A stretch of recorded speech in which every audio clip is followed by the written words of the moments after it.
Nessa manhã, meus amados irmãos, eu queria conversar com vocês sobre um tema muito interessante: materialismo, o fim do humano em nós.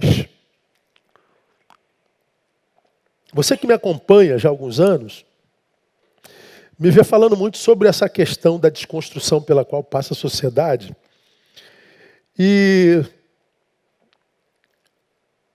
a sociedade é a qualidade de vida humana é um tema hoje que eu diria para você mais ocupa, talvez seja o único que ocupa o meu pensamento, minhas pesquisas e minhas buscas. Eu já disse a vocês, eu não tenho interesse em assuntos mais nenhum que não me venha acrescentar alguma coisa para melhorar a minha qualidade de vida hoje, amanhã. Eu falo muito mais sobre ser humanidade do que espiritualidade. E para você que tem acompanhado a série Ser Humanidade, terças e quintas, às 22 horas no meu Instagram, sabe que eu entendo que a espiritualidade, para mim, tem como objetivo a ser humanidade. A espiritualidade do reino, ela não visa apenas a eternidade. Ela define a eternidade, porque Jesus se define como caminho, eu sou o caminho, de modo que quando a gente encontra Jesus, a gente não chegou aonde deveria, a gente encontrou um caminho novo pelo qual ir. Então, Jesus não é o nosso destino, ele é o nosso meio de transporte, ele é o lugar pelo qual a gente vai. E Jesus é o caminho que nos leva ao céu, a eternidade é também, mas Jesus é o caminho que nos leva. A eternidade é destino. Mas como eu não sei, e Jesus sabia que nós não saberíamos quando chegaríamos à eternidade, então ele não só nos leva à eternidade, mas ele nos leva. E esse levar é no humano, é no imanente, é no presente, é no aqui e agora. Sim, eu e você estamos caminhando, aspas, para o céu ou para a nova terra. Mas quando é que nós chegaremos lá? Não faço a menor ideia, nem me preocupo com isso, porque futuro não é matéria para nós. Então, uma vez que eu sei que eu estou caminhando para lá, mas também não sei quando lá chego, eu entendo que Jesus se preocuparia conosco em cada passo que a gente dá. É como se eu tivesse aqui atrás, ó, hoje dá para a gente tirar essa onda aqui, ó. Estou aqui. Meu objetivo é a câmera. Não precisa mexer não, Mariana, pode deixar. Meu objetivo é a câmera. Então eu sei que meu destino é a câmera. Mas quando eu vou chegar na câmera? Não sei. Então, vamos imaginar que a câmera seja o céu e aqui onde eu estou seja o presente. Como eu não sei quando chegar no céu ou na nova terra, então ele se preocupa em cada passo que eu dou. Ele tem dele para mim em cada passo que eu dou. Cada passo. Cada passo. E as matérias que me apetecem e para as quais eu dou a minha atenção e gasto o meu tempo, são as matérias que têm a ver com esse cada passo. Porque a minha eternidade já está definida, eu não penso em céu. No inferno, muito menos. Não tem nada a ver com o inferno e nem com o diabo. A respeito desse, a Bíblia diz que ele já está debaixo de meus pés. E me preocupa com o meu semelhante, que tem poder de intoxicar a minha existência a ponto de arrancar de mim a alegria de viver. Eu me preocupo com o meu semelhante, que se tornou mortal e que do qual eu tenho medo. E ao mesmo tempo é aquele a quem eu preciso alcançar com a graça de Deus. A minha vida após a morte está decidida. Eu me preocupo com a vida antes da morte. Eu me preocupo com ser humanidade. Então, para quem ainda não entendeu, eu não gasto mais tempo com teologias, eu não gasto mais tempo com filosofias que não levam a lugar nenhum, com teorias. Eu só quero a destreza da palavra para experimentar o melhor de Deus nesse tempo que está cada vez mais difícil, que está cada vez mais complicado e que, pelo que a gente vê, pelos frutos os conhecereis, tem tudo para estar pior cada dia mais. Então eu queria conversar com vocês hoje sobre materialismo, o fim do humano em nós. E se eu fosse você, eu colocava atenção nisso, porque pode te abençoar. Bom, essa semana, ou nesse mês, melhor dizendo, 3 fatos marcaram muito a sociedade brasileira, né? E citando, claro que todos vocês se lembram, no dia 17 de agosto, nós tivemos aquele caso que veio à tona da menina de 10 anos que foi estuprada pelo tio, provavelmente pelo padrasto e pelo primo também, mas revelado que foi estuprada pelo tio desde os 6 anos, ela tem 10. E aos 10 anos, grávida, depois de 5 meses, eu não sei por que esperaram tanto, resolveram abortar a criança. Bom, isso deu pano para manga. As redes sociais só falavam disso. A menina tem direito a abortar, a menina não tem direito a abortar, faz o quê ou não faz o quê? Um grupo de religiosos foi para frente do hospital dizendo que ela não ia abortar, tentaram invadir o hospital, tentaram agredir os médicos ou o médico que ia abortar. Chega a polícia, chega o grupo que é a favor do aborto e todo mundo brigando um com o outro para tentar decidir o destino de uma vida que não é a deles. E é interessante como ambos os grupos e todos os que se manifestam com a certeza tão grande a respeito do que a menina deveria fazer, mas se manifestam com a certeza tão grande que transformam isso em razão para batalha, para guerra, para luta e para litígio. E eu fico impressionado como que nós, como sociedade, desenvolvemos a capacidade de saber com certeza o que o outro tem que fazer com a vida dele. Quando, na verdade, quando olho para a minha sociedade, eu percebo que a gente não sabe o que fazer com a nossa. Eu lido há 30 anos, agora, dia 1º de setembro, que dia é hoje? Dia 23, daqui a 7 dias, eu completo 30 anos de ministério pastoral. Além de profissional da área humana, como pastor, eu lido com gente com angústia humana há 30 anos, mais da metade da minha vida. E eu nunca vi um tempo que revelasse, pela qualidade da vida de cada um grupo de gente tão incompetente para gestar e gerir a própria vida, como essa geração. Eu, quando olho para a vida de meus pais, meu pai, se fosse vivo hoje, já teria quase 90 anos, minha mãe 80, ambos já com o Senhor. Eu me lembro de um tempo sem tecnologia, um tempo para o qual a gente não tinha acesso à informação, mas a gente via muito mais sabedoria implícita do que nesse tempo, no qual nós temos acesso à informação, no qual nós temos formação, no qual nós temos tantos doutores e mestres, mas que a despeito de tanta informação, nós não vemos a qualidade de vida melhorando pelo bom uso dessa informação. No tempo que nós não tínhamos acesso a tanta informação, parece que nós tínhamos uma geração mais competente em gerir a própria vida do que essa. Como pode isso, pastor? Talvez porque aquela geração cuidava mais da sua vida do que a dos outros. E essa geração cuida mais da vida dos outros do que da sua própria. E aí, quando nós discutimos a vida de alguém, e temos do nosso lado uma outra pessoa que discute também sobre essa vida de alguém, e nós discordamos a respeito da vida desse terceiro, então nós degladiamos.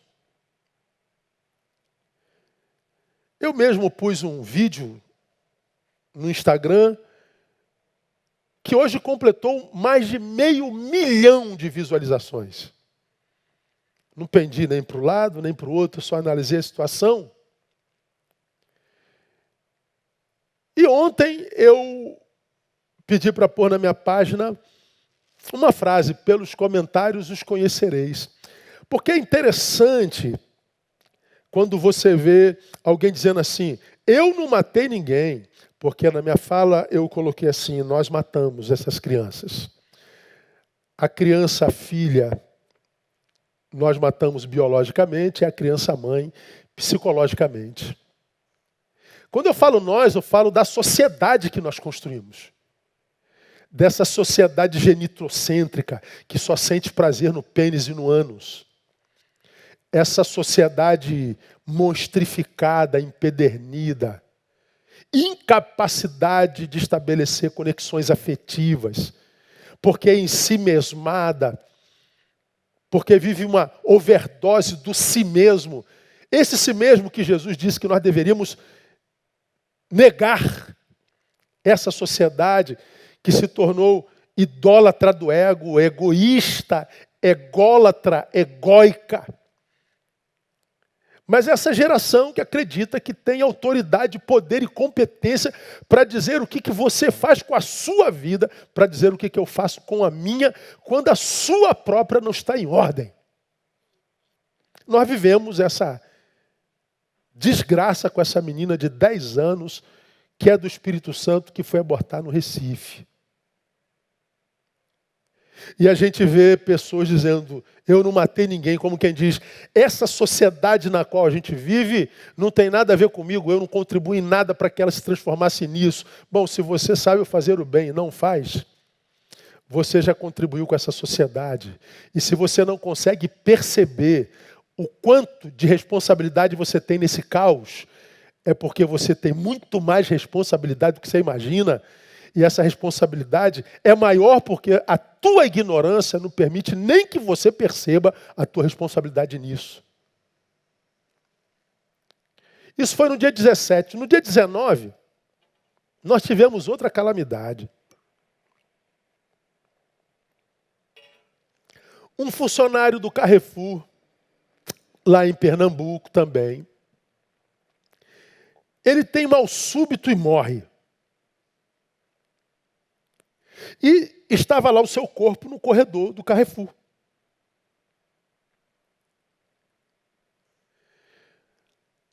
O que o gerente do Carrefour, o gerente da loja faz, o Carrefour faz? Eles pegam algumas barracas de praia, colocam sobre o corpo para tapar o corpo. Colocam uns caixotes de bebida do lado. E esperam que o rabecão venha buscar o corpo. Enquanto isso, o supermercado funciona. E as pessoas passando do lado do corpo, como que se o que tivesse caído fosse um saco de arroz. Como que se o que tivesse caído fosse uma latinha de salsicha. Está lá um semelhante nosso, morto. E do lado alguém pegando batata chips para comer. Está lá um alguém por quem Jesus morreu, que poderia ser meu pai, poderia ser meu irmão, poderia ser meu filho, poderia ser qualquer um do meu círculo de afeto, mas é um semelhante meu, é um outro. E a gente coloca guarda-chuvas em cima e a vida toca.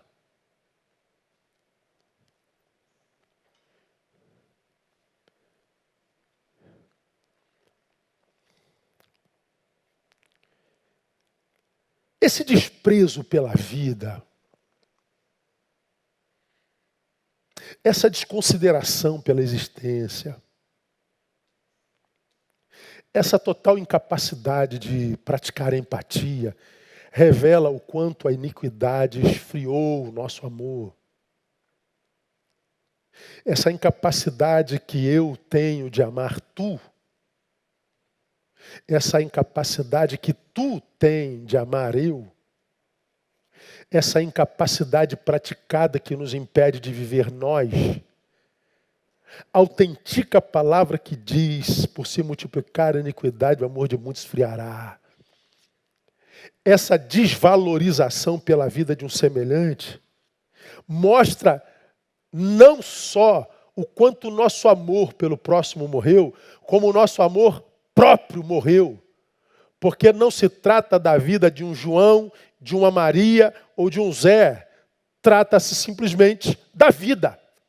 E a vida é preciosa por si mesma. Cada ser humano tem seu valor intrínseco, independente do que faz, do que pensa, do que creia, do que pratique, do que não pratique. Está vivo e por estar vivo, ele tem o seu valor intrínseco e merece ser respeitado e valorizado por isso. Mas nós colocamos guarda-chuvas e vamos comprar a nossa sardinha. Aí a gente diz, já pode acabar agosto, né? Não, isso foi no dia 19. No dia 20, é preso em flagrante o pastor Sérgio Gomes, de 43 anos, em Taboão da Serra, abusando sexualmente de uma criança de 9 anos. Ele sequestra essa criança de 9 anos e abusa dessa criança. Detalhe, casado e a sua mulher grávida de 7 meses.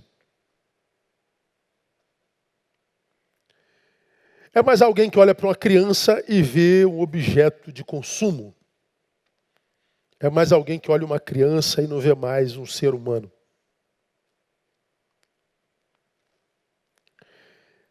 Três casos. Eu poderia citar mais 8 no mês de agosto. E eu não tenho como olhar isso na minha sociedade e parar e sentar para pensar se a gente já está vivendo o milênio, discutir se a gente é milenista, amilenista ou pré-milenista. Eu não consigo, eu admito a minha total incompetência, a minha total ignorância. Perdão. Eu não consigo, vendo a sociedade ao meu redor, sentar com alguém para discutir se existe predestinação ou não. Eu não consigo mais sentar com alguém que me pergunta se a minha igreja é renovada, ou se a minha igreja é avivada, ou se a minha igreja é tradicional. Eu não consigo mais. Eu não consigo mais me sentar com alguém que diz, pastor, quando é que eu vou ser ordenado diácono, pastor, presbítero, apóstolo?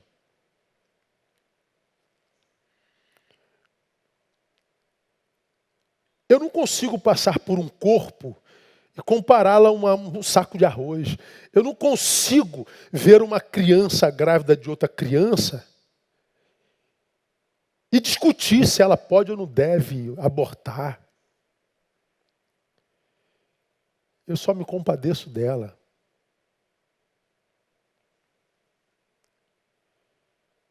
Eu fico pensando nessa criança quando ela tinha 6 anos de idade, pela primeira vez, ela foi abusada por um adulto. Joga aí no Google, você vai ver que um padre de uma cidade do Brasil, vendo as pessoas que se compadeciam dessa criança de 10 anos, o padre vai para as redes sociais e faz o seu comentário. Essa menina não é tão inocente assim não. Com 10 anos, certamente ela já tinha prazer e ela consentiu. Com 6 anos, padre. Com 6 anos. Detonam com a vida do padre e o padre, evidentemente, apaga as suas redes e manda uma nota dizendo que não é o que ele queria dizer. Eu não posso me preocupar com teorias, teologias e doutrinas e temas subalternos. Quando eu vejo a história dessas meninas, uma dentro da outra, mãe e filha, quando eu vejo a história desse corpo caído no mercado e completamente desconsiderado, quando eu vejo um pastor, teoricamente de Deus, abusando de uma criança, e a sua mulher dizendo que ele tinha uma certa fascinação por essa menina. Eu não entendia por que essa fascinação, mas eu nunca podia imaginar que chegaria a isso. Meus irmãos, o que a gente aprende com essas histórias escabrosas, sinistras? O que a gente está vivendo hoje? A gente está vivendo, primeiro, o protagonismo da matéria em detrimento do humano, do ser. A matéria exerce o protagonismo sobre a história hoje, sobre a existência. A matéria está produzindo a extinção do humano em nós. Parece que nós chegamos a um tempo da história dos homens, no qual a dita humanidade perdeu, de fato, o seu espaço para a matéria. Deus nos fez humano. Esse projeto humano ele foi viralizado no Éden, quando o pecado entrou. Deus mandou o antivírus Jesus Cristo para resgatar o projeto de Deus. Mas esse vírus chamado Jesus Cristo está cada vez mais longe dos nossos apetites, dos nossos desejos e das nossas prioridades. E quanto mais longe Jesus Cristo está desse humano que foi viralizado pelo pecado, mais monstrificado esse humano fica, mais desumano ele fica, a ponto de olhar para uma criança e não ver mais a sua filha, ver um objeto de consumo. A gente não consegue mais olhar num corpo e ver um ser humano caído.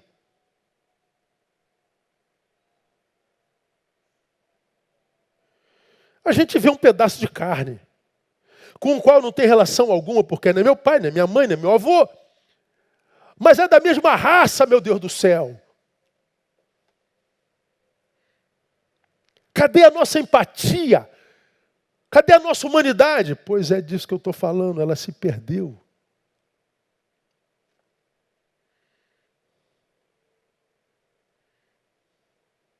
Não é mais a matéria que serve ao homem, é o homem que serve a matéria. É a matéria quem dita as regras.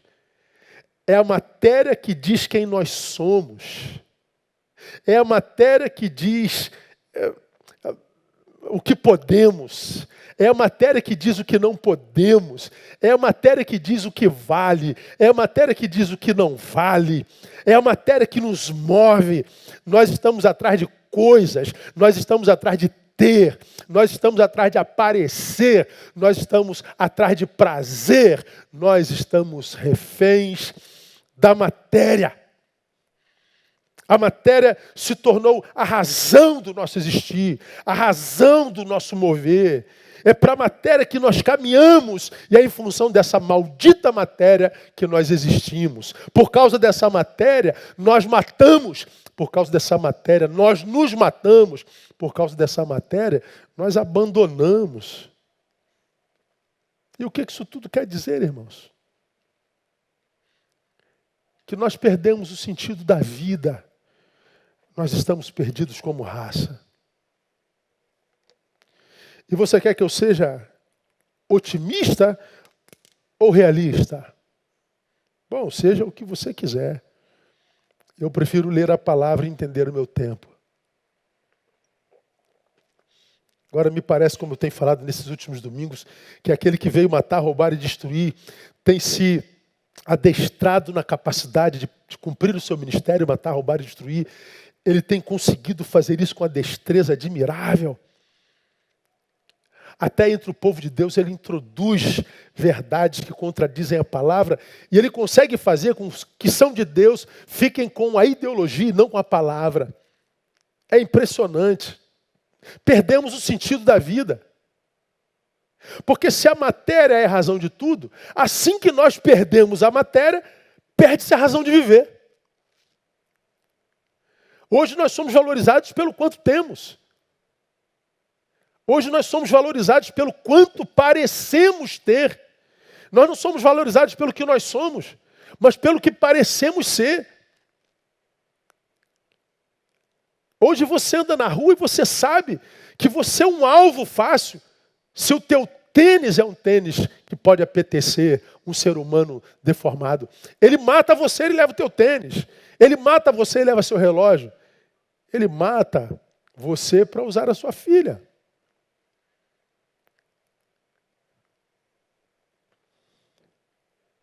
Perdemos o sentido da vida. Porque a matéria é a razão dessa vida. Ora, vida sem matéria hoje se transformou em material desprezível. É um pai que está caído nesse corredor, Carrefour. Não é meu. Quanto é o preço mesmo dessa sardinha? É uma criança, tio. É sua sobrinha. Para mim, uma mulher. Pastor, é o pequenino a respeito de quem Jesus falou que se alguém desviasse um pequenino desse, era melhor o suicídio. Meu prazer em primeiro lugar. Perdemos o sentido da vida, irmão.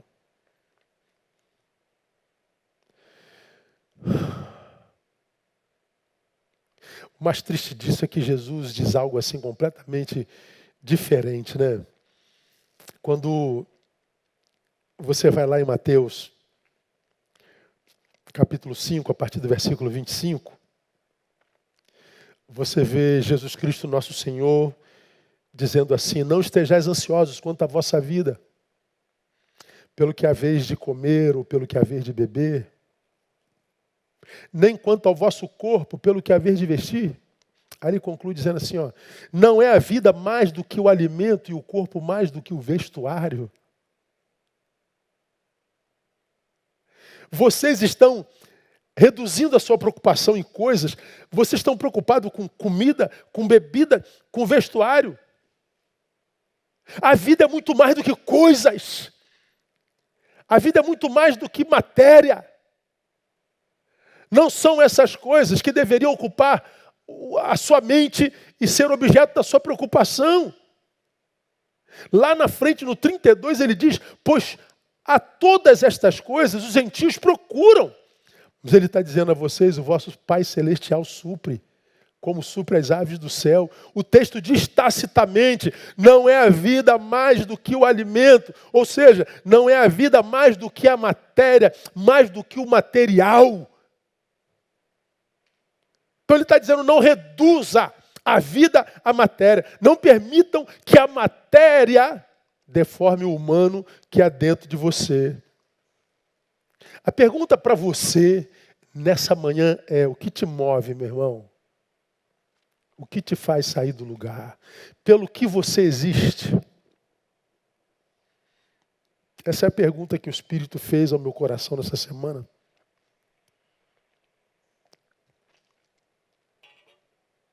Pelo que você existe? O que te move? O que te tira do lugar? Eu acho que é em função dessa pergunta, em função dessa preocupação dos apóstolos pelo que haviam de comer, pelo que haviam de beber, isso no capítulo 5, que no capítulo 6, Jesus produz uma palavra que é uma das mais conhecidas da Bíblia Sagrada. E ele fala sobre a necessidade de mantermos saudável o nosso senso de valor, ou o nosso senso de valores.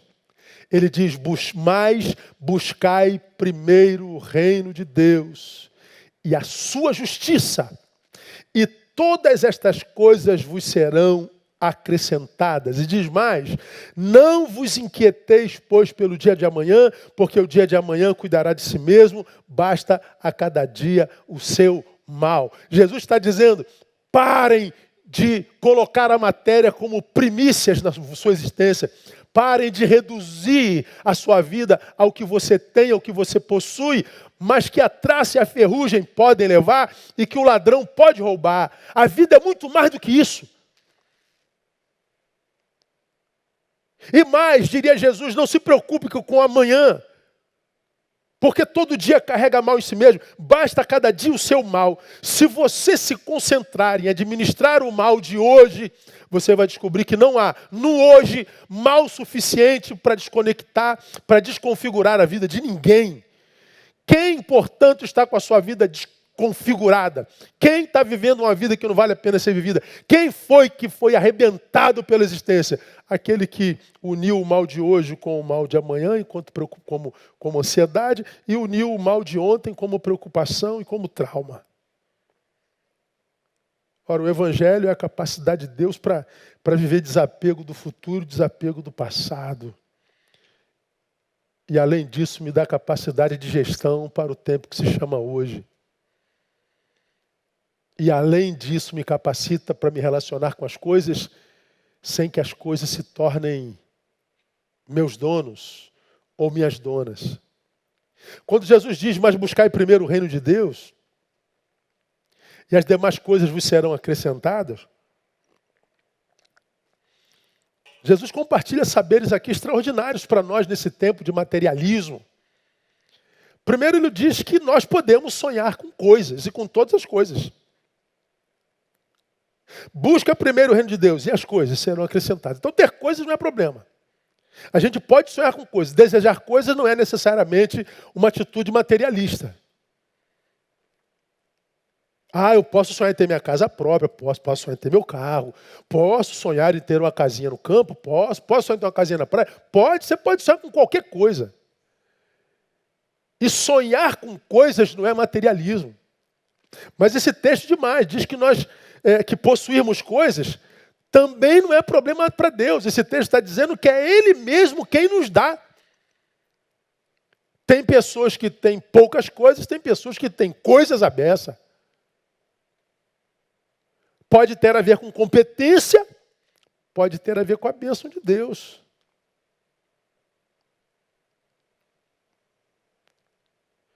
Esse texto mais diz que a posse das coisas estará sempre subordinado à saúde de nosso senso de valores. Ele está dizendo aí, sonha com coisas, mas busca primeiro o reino. Sonha com matéria, mas nunca se torne um materialista. Sonhe com matérias, mas nunca permita que essa matéria tome o lugar de Deus no teu coração. Possua coisas, mas não se permita possuir por essas coisas. Possua, mas não seja possuído. Porque senão o humano em você arrefece. E Deus não é Deus de coisas. Como você já aprendeu, a palavra materialismo tem como raiz a palavra mater, mãe.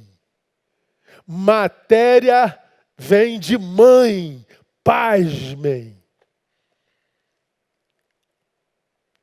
Então o que o texto está dizendo, não faça da coisa a tua mãe, porque o filho da coisa é uma coisinha. E Deus não é Deus de coisas, Deus não é Deus de coisinhas, Deus é Deus de gente. Deus é Deus do humano. Deus é Deus de gente que não deformou a sua imagem e a sua semelhança, não deformou a imago Dei, como gostam os teólogos. Citei para vocês aqui, no passar do ano de 2014 para 2015, uma pesquisa produzida no Brasil pelo Instituto Gallup, pesquisa que falava sobre as resoluções dos brasileiros com relação ao ano que vem, de 14 para 15. Então, os recenseadores fizeram pesquisa com alguns brasileiros, se eu não me engano, 2.400 brasileiros, e perguntando quais são as suas pretensões para o ano vindo. Isso 2014. As 3 resoluções mais ouvidas. Número 1, perder peso. Número 2, ser mais organizado. Número 3, gastar menos e economizar mais. Então, de acordo com o Instituto Gallup, os que os brasileiros mais queriam em 2015 era perder peso. Estou gordo demais. Segundo, ser mais organizado. Minha vida está uma bagunça. Terceiro, eu preciso economizar dinheiro, eu preciso gastar menos. Agora, por curiosidade, deixa eu mostrar uma pesquisa feita pelo mesmo instituto, só que em 1940. De 40 para 41. As mesmas perguntas. O que vocês mais desejam para 1941? As 3 respostas. Melhorar meu caráter. 2. Conviver mais com a família. 3. Ser mais frequente, pasme, e me envolver mais com a vida da igreja.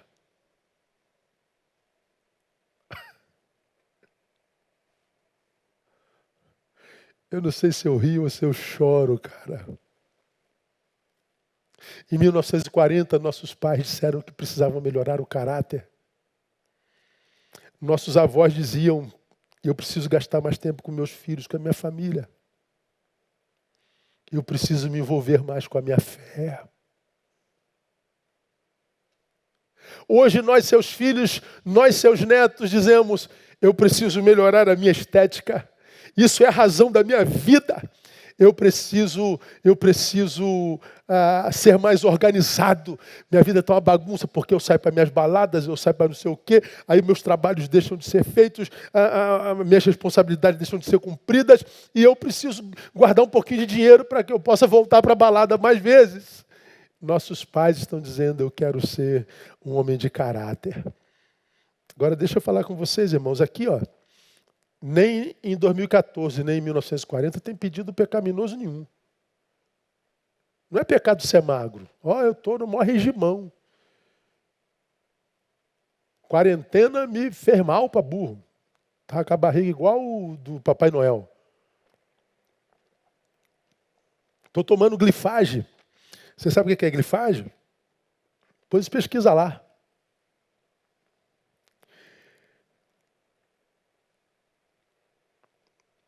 Tinha que perder peso. Questão de saúde. Glicose lá em cima. Insulina no máximo. É por isso que a glifagem é tomada, para baixar a insulina. Porque arrebenta com tudo no teu corpo. Então tem que emagrecer. Nesse mês perdi 5 quilos. Disciplina alimentar.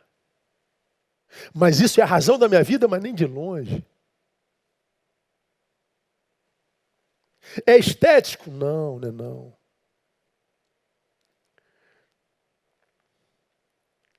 Mas não há pedido pecaminoso aqui. Você tem direito de ficar gostosão e gostosona. Tem. Você tem direito de ser mais organizado, você tem direito de economizar isso. Nada, não tem pecado nenhum.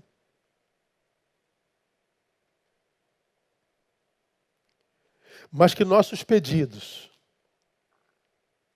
que nossos desejos, que nossos sonhos revelam o tipo de reino que nos habita, isso eles revelam. O meu sonho e o meu desejo revelam que tipo de reino habita meu ser. O que eu peço à vida, ao eterno, ao destino, revelam o que me habitam. Uma coisa é eu pedir estética, outra coisa é eu pedir caráter. Uma coisa é eu pedir dinheiro, a outra coisa é dizer que eu quero ser mais fiel à minha fé.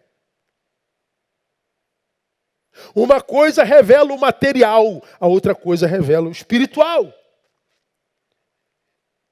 E comparando os sonhos de 40 e os sonhos de 2000, a gente vê o quanto que o material está tendo protagonismo sobre o espiritual. O quanto que o materialismo tem feito o que com a gente? Tem dado fim ao humano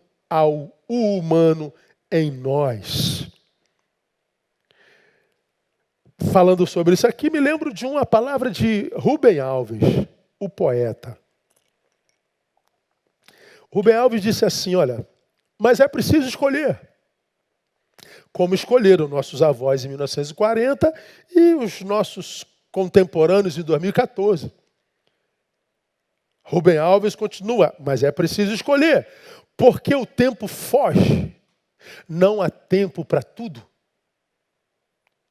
Não poderei escutar todas as músicas que desejo. Não poderei ler todos os livros que desejo. Não poderei abraçar todas as pessoas que desejo. É necessário aprender a arte de abrir mão, a fim de nos dedicarmos àquilo que é essencial. Eu queria abraçar o mundo, eu queria que tudo que eu desejo acontecesse, mas eu não vou poder abraçar tudo, eu não vou poder realizar todos os meus desejos. Se isso é uma verdade e é incontestável, eu preciso o quê? Aprender a abrir mão. Eu preciso aprender a me dedicar àquilo que é essencial, e o essencial não é o material. Falamos e ouvimos o tempo todo, desde sempre, né? Não tenho tempo, eu não tenho tempo. Meu filho não tem tempo, minha filha não tive tempo para estudar a aula da escola bíblica dominical. Eu não tive tempo para fazer meu TCC, eu não tive tempo para... Pois bem, o único tempo que te fará falta no tempo ruim, o único tempo que nos fará falta no tempo da agonia, principalmente na agonia produzida pela maturidade, que nos aponta a velhice e que nos faz dar tchau à juventude, o único tempo que nos fará falta é o tempo que você não teve para gastar com quem você ama. Esse tempo vai te fazer falta. Gasta tempo com tudo e com todos os projetos e ideologias. E para fazer isso, você abre mão de quem de fato dá sentido à nossa existência. Esse tempo você vai sentir falta no tempo da velhice. Então, meu irmão, a palavra de Deus para você hoje. Gaste tempo com quem você ama hoje. Tem que jantar com ela? Janta hoje. Precisa fazer essa viagem? Faça essa viagem logo. Não deixa para 2022, não. Você precisa dizer que ama, diga logo. Porque amanhã quem pode estar caído no corredor do Carrefour é ele, o teu amado, a tua amada, ou você mesmo. Diga que ama, diga que perdoa, diga obrigado, diga o quanto é importante. Porque a ausência disso vai te fazer falta lá na frente. Eu costumo dizer, e as pessoas ficam com raiva disso, que cada um de nós está exatamente aonde merece. O meu hoje é a consequência da forma como eu vivi os meus ontens. Como eu vivi os meus ontens me trouxe até aqui. E aqui eu posso me tornar um aprendiz que analiso a minha história para que ela não se repita no futuro, ou eu me torno um caçador de culpado, como eu falo sempre. Me torno um coitadista que acha que sou vítima do universo e há um complô do universo contra mim e eu fico aqui procurando culpados. Achar o culpado não muda o presente, nem restaura a possibilidade do futuro.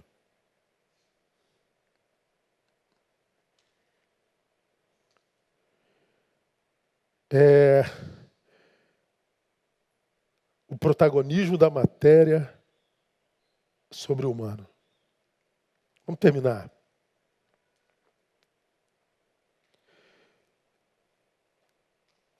A única forma de escaparmos dessa deformação é nos tornando habitação do reino de Deus.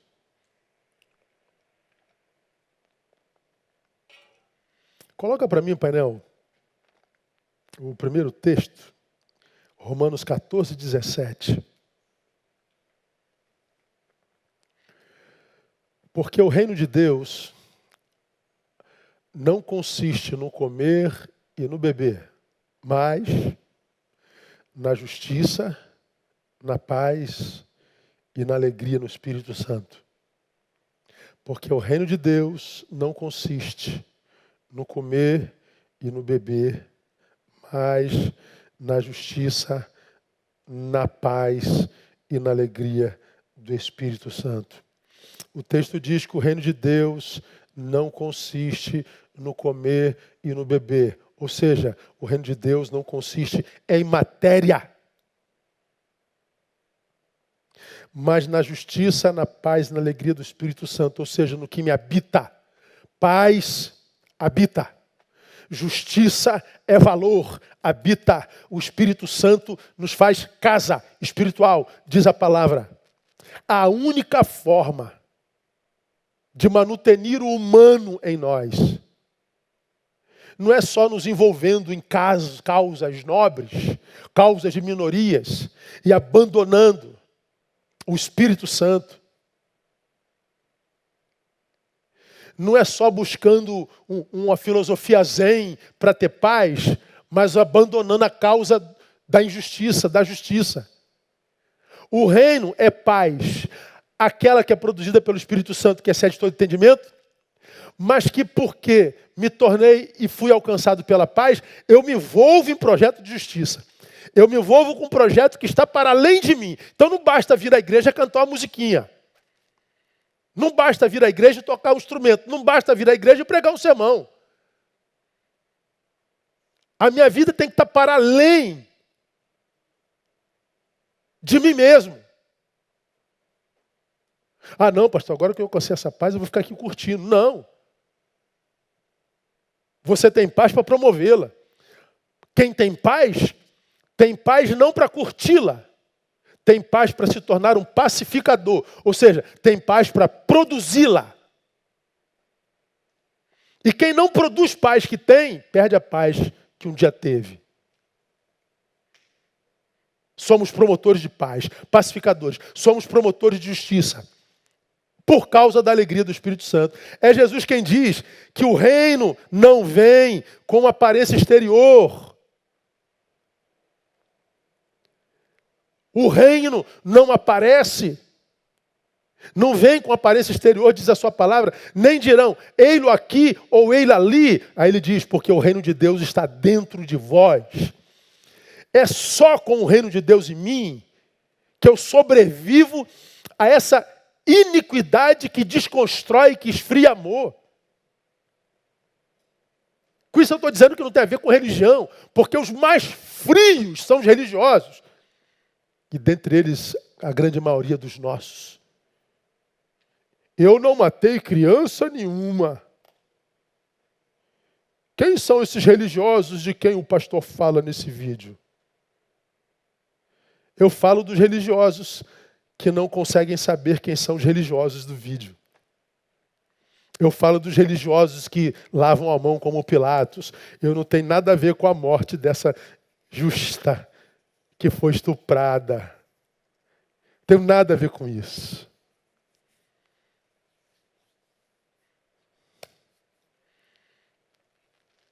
A única forma de dominar o que está fora é decidindo o que vai carregar dentro, meu irmão.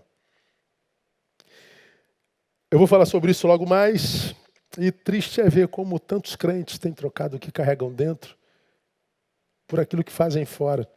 Tanta gente produzindo lá de fora algo que não carrega dentro. E o diabo, ele foi brilhante. Irmão, eu vou te dizer, o diabo não presta não, mas o bicho tem que ser respeitado por causa da sua capacidade de adaptação. Ele se adequa a cada geração a fim de matá-la, roubá-la, destruí-la. Ele hoje usa a rede social de uma forma tão brilhante. Aí, nessa geração, o sujeito chega lá, bota uma frase lacradora, ele acha que cumpriu o papel dele na sociedade. O cara bota lá, pastor antifascista, médico antifascista, ateu antifascista, não sei o que antifascista. Eu estou combatendo o fascismo. Já pensou se botasse cristão produtivo? Dentista que salga. Professor que ensina com dedicação. Já imaginou? Médico que clinica como quem clinicasse é próprio Jesus Cristo. Cristão praticante. Mas não, a gente entra, não vai dar valsa da geração perdida. O que a geração perdida está publicando? Isso. E qual é a nova? Qual é a frase de tal? Qual é a cor que a gente bota no Instagram? É essa. Então bota. Não, agora é preto. Bota preto. Agora é cor de abóbora. Cor de abóbora. E a gente continua nessa desgraça que a gente está. Porque essa porcaria aqui muda nada não, só para pior. O que muda é o que a gente carrega dentro.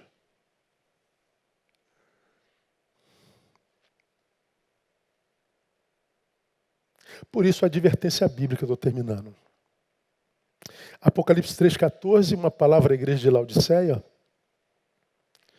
Ao anjo da igreja em Laodiceia escreve: isto diz o Amém, a testemunha fiel e verdadeira, o princípio da criação de Deus. E ele começa dizendo para aquela igreja que ele tem misericórdia de nós. Conheço as tuas obras. Irmão,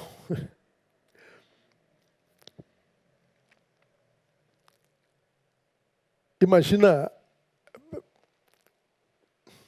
Dá uma cadeirinha daquela ali. Pega para mim lá, caminho. Imagina você sentado no teu quarto fazendo devocional. Eu sou daquele tempo que crente fazia devocional, tá? Imagina você no teu quarto fazendo a devocional. Aí de repente tu lê a palavra e o Senhor diz assim para você: Neil, conheço as tuas obras. Eu falei, caraca, Deus sabe o que eu faço lá dentro. Ele sabe o que eu penso aqui. Jesus, tem misericórdia.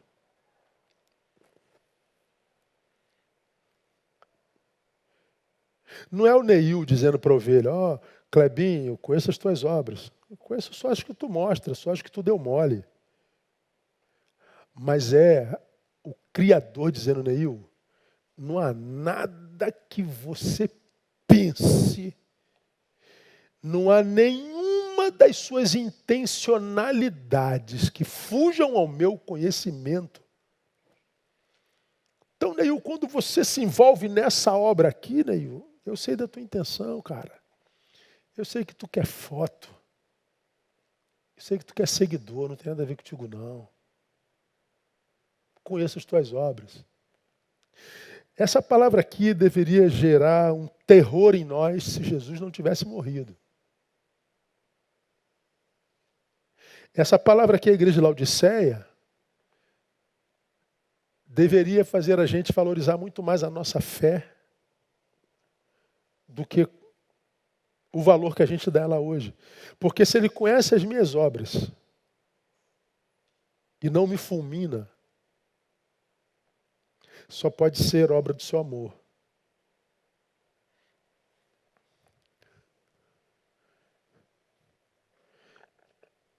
Mas ainda assim eu tenho colocado o reino dele lá atrás, a despeito desse amor que me mantém vivo, a despeito dos meus pensamentos, desejos, intenções, a despeito da minha hipocrisia, da minha inutilidade, da minha verborragia. E porque botei o reino lá atrás, a minha vida se desconfigura todinha, perde sentido, e lá sem sentido eu digo: por que que Deus permitiu que isso acontecesse comigo?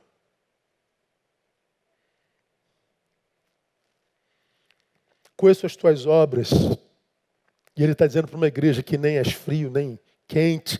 Quem dera fosses frio ou quente. Quem dera você tivesse caráter. Eu sou um ateuzão mesmo, não creio nessa porcaria não. Ou não, eu sou fogo puro. Mas não, eu digo que creio, mas não vivo como se cresce. Eu digo que conheço o seu amor, mas não amo como deveria amar. Eu sei da responsabilidade dele comigo, mas eu não tenho a mesma responsabilidade para com a dele. A minha vida é uma coisa, o meu discurso é outro. Pois bem, assim porque és morno e não és quente, nem frio, vomitar-te-ei da minha boca. Porquanto dizes: rico sou, estou enriquecido, de nada tenho falta, e não sabes que é um coitado e miserável, pobre, cego e nu. Olha o que o texto está dizendo. A igreja de Laodiceia estava numa cidade absolutamente rica. Uma cidade de extração de pedras preciosas. A sua membresia era muito rica. Certamente a receita daquela igreja era muito rica. E essa igreja foi sequestrada pela materialidade, pelo materialismo. Ela era uma igreja de posse, era a igreja da catedral. Seria hoje a igreja da televisão. Seria a igreja dos milhões mensais. Seria a igreja do acúmulo e da ostentação diante dos homens. Mas Deus diz: você é um coitado, miserável, pobre, cego e nu. Aconselho-te que de mim compres ouro refinado no fogo, não esse de Esmirna, para que te enriqueças. Vestes brancas para que te vistas, não essa do linho fino produzido em Esmirna, para que te enriqueças, vestes brancas para que te vistas, e não seja manifesta a vergonha da tua nudez. Colírio, a fim de ungires os teus olhos para que vejas, eu repreendo e castigo a todos quanto amo. Sê, pois, zeloso e arrepende-te. Ou seja, do que, Senhor? Do sequestro do humano pelo material.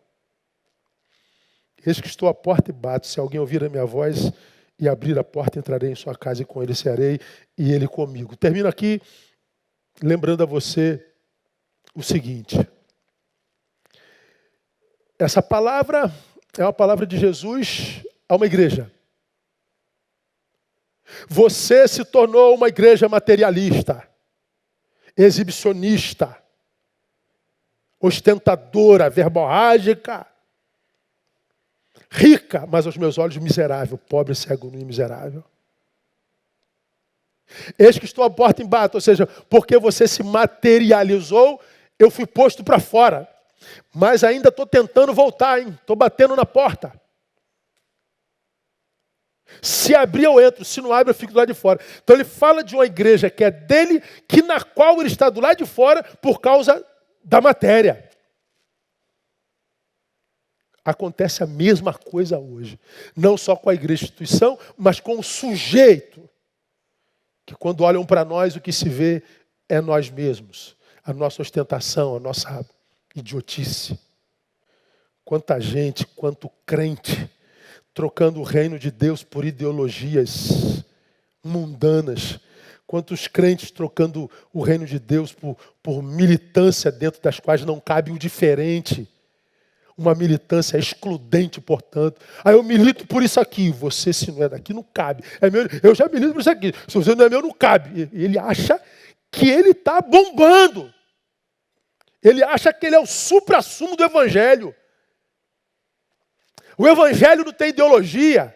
No Evangelho não tem preto nem tem branco. No Evangelho, preto abraça o branco e vice-versa. Não há machismo nem feminismo. Há locupleção, completude. Quanta gente, por causa disso, confundindo o reino de Deus com o marxismo. Gente confundindo Deus, o reino de Deus com fascismo, com feminismo e com tantos outros ismos, descobrindo no final que o que sobra é frustração e solidão. Porque trocou o reino por ideologia. É aquela palavra de Paulo aos Gálatas. Estou admirado, Gálatas 1, 6-8.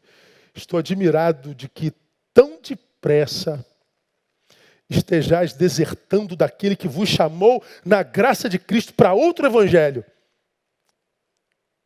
É o evangelho excludente. O qual não é outro, senão que há alguns que vos perturbam e querem perverter o evangelho de Cristo. Mas ainda que nós mesmos ou um anjo do céu vos pregasse outro evangelho além do que já vos pregamos, seja anátema. Portanto, há tantos que tenderam para cá, ou tenderam para lá, que hoje para a igreja são anátema. E se tornam inimigos da igreja. Como eu já preguei aqui há tantos anos atrás, citando João 10. O pastor e o ladrão salteador estão dentro do aprisco. Um entrou pela porta, outro entrou por outra parte. Então há duas vozes dentro da igreja. Eu falei que se houver alguma destruição da igreja, ela não virá de fora para dentro, ela virá de dentro para fora. E está aí o liberalismo teológico que não me deixa mentir. Quantos que já estiveram dentro da igreja, hoje são inimigos da igreja, achando-se, inclusive, melhor do que igreja. A Bíblia chama de anátema. Quanta gente trocando o reino por trabalho, quanta gente trocando o reino por dinheiro, quanta gente trocando o reino por paixões descartáveis, quanta gente buscando sentido para a vida através de algo que faz fora, descobrindo que no final o que sobrou foi só cansaço. Cansaço. Meu Deus, que geração iludida, que geração desiludida. Por quê? Cito Gálatas 3:3 e termino. Sois vós tão insensatos, tendo começado pelo Espírito, é pela carne que agora acabareis?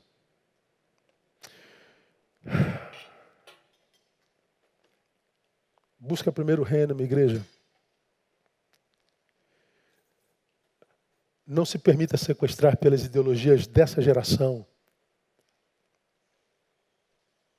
Há pouca verdade nela, muito discurso e pouca materialidade. Muita frase de efeito e pouca prática. Muitos sábios que não conseguem praticar o seu pretenso saber e transformar a sua vida numa vida que vale a pena ser vivida. Muitos especialistas na tua vida, mas que não conseguem gestar a própria vida. A vida deles mesmo não deu certo em nada. São sábios ferrados, fracassados. Quantos especialistas em igrejas que não conseguiram transformar as suas próprias igrejas em igrejas relevantes. Ah, quantos pastores pós-modernos, especialistas em eclesiologia, que não conseguiram colocar em prática na sua própria igreja tudo isso, não é? Não se iluda, minha igreja. Busca primeiro o reino de Deus. Porque o reino de Deus não consiste no beber e no comer, mas na paz, justiça e alegria do Espírito Santo. Consiste naquele que nos habita. Que Ele nos abençoe e que Ele nos dê a graça de viver isso na prática. Amém?